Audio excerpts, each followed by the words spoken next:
Jom tengok soalan ni. Soalan ni dari Selangor 2023 set 1 kertas 1 soalan 15. So tajuk dia adalah setan log lah. Okay. Ini dia suruh kami pemudahkan. So soalan ni memang free marks lah. Okay.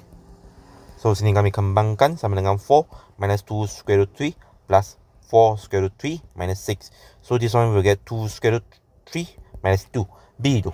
Suhu suatu larutan dalam darjah Celsius selepas T minit disejukkan ialah ni. Dia minta kami cari suhu awal larutan tu. Okay. So suhu awal bermaksud T sama sifar lah. Okay. So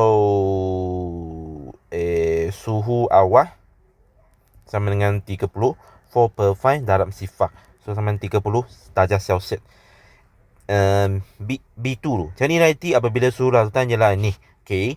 So bermaksud 30 4/5 power T sama dengan 13/6. So bermaksud 4/5 power T will equal to 0.512.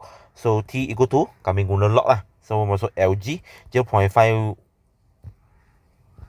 Sini saya tak mau cepat lah. Saya takut nanti. Okay. So sini kami letak log di box side.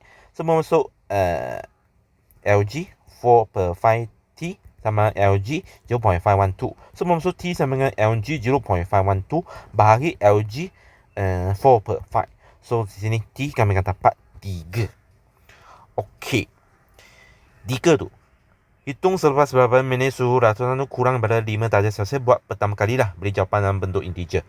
So bermaksud 30 4/5 power T will less than 5. Okay.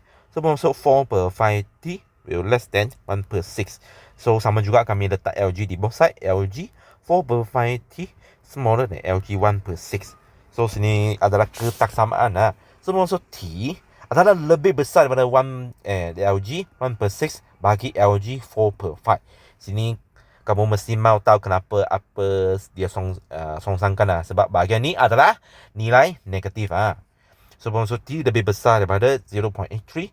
So bermaksud selepas berapa minit? Selepas 9 minit.